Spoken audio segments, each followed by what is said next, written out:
আসসালামু আলাইকুম। যে যেখান থেকে আমার এই ভিডিওটি দেখছেন আশা করছি সবাই অনেক বেশি ভালো আছেন। আজকে আমি রান্না করব শিং মাছের ঝোল।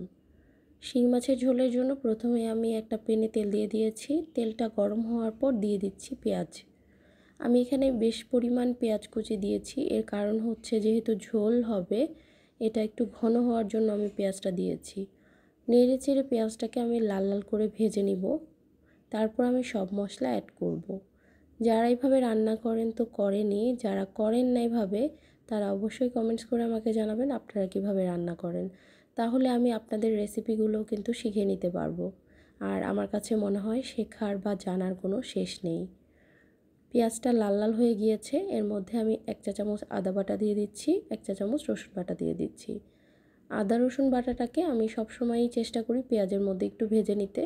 এতে করে টেস্টটা খুব ভালো আসে তরকারির। আর পেঁয়াজের মধ্যে আদা রসুন দেওয়ার কারণে, একটু ভেজে নেওয়ার কারণে আদা রসুনের যে কাঁচা গন্ধটা আছে সেটাও চলে যায়। যারা এইভাবে করেন না তারা একটু করে দেখবেন, আশা করি আপনাদের কাছে ভালো লাগবে। আসলে আমাদের প্রতিদিনকার রান্নায় ঘুরে ফিরে কিন্তু একই রকম মশলাই থাকে, তবে শুধু ভিন্নতা আসে রান্নার কে কীভাবে রান্না করছেন, রান্নার প্রসিডিওরে।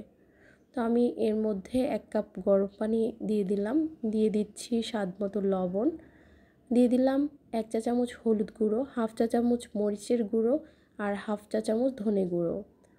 আর তরকারিতে হলুদ মরিচ এবং ধনের পরিমাণটা নির্ভর করবে আপনার তরকারিতে আপনি কতটুকু হলুদ মরিচ চাচ্ছেন, কিংবা আপনার হলুদ মরিচের কালারটা কেমন আসে এবং আপনি কতটুকু তরকারি রান্না করছেন তার উপর। মশলাটা একটু কষিয়ে নেওয়ার জন্য আমি ঢাকনা দিয়ে দিলাম। যখন উপরে তেল ভেসে আসবে তখন আমি মাছগুলো এখানে অ্যাড করব। আমি ঢাকনাটা একবার খুলে কিন্তু নেড়ে চেড়ে দিয়েছি। তো মাছটা আমি খুব ভালোভাবে ধুয়ে নিয়েছি। এখন মাছটা এখানে অ্যাড করে দিচ্ছি। কেউ মাছ ধোয়া নিয়ে বা মাছ নিয়ে কোনো কথা বলবেন না, কারণ হচ্ছে আমরা সবাই চেষ্টা করি যে যার জায়গা থেকে সর্বোচ্চটা দিয়ে পরিষ্কার করে রান্নাবাড়া করতে, কারণ এটা কিন্তু আমার ফ্যামিলির মানুষই খাবে।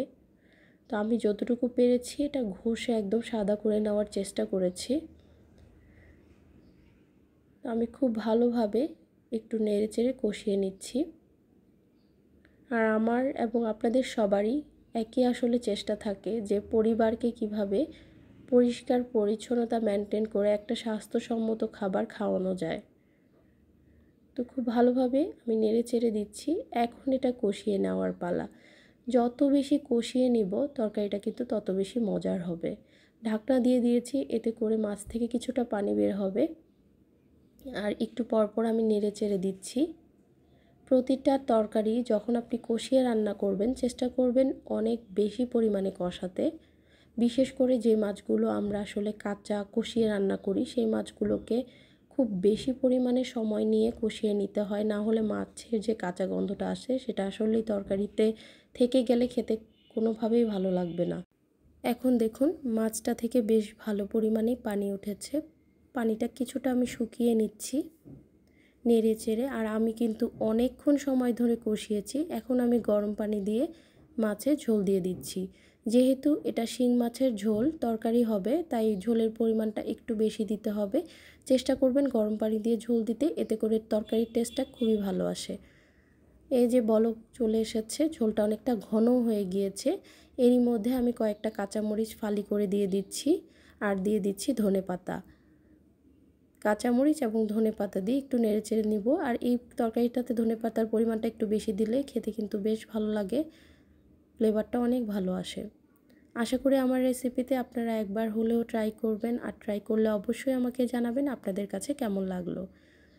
রেসিপিটি ভালো লেগে থাকলে প্লিজ একটা লাইক এবং শেয়ার করবেন। চ্যানেল থেকে দেখে থাকলে চ্যানেলটি সাবস্ক্রাইব করার অনুরোধ করছি। যারা পেজ থেকে দেখছেন প্লিজ আমার পেজটি ফলো দিয়ে রাখবেন। সবাই অনেক বেশি ভালো থাকবেন, আমার জন্য এবং আমার পরিবারের জন্য দোয়া করবেন। আজকের মতো বিদায় নিচ্ছি। আল্লাহ হাফেজ। আসসালামু আলাইকুম।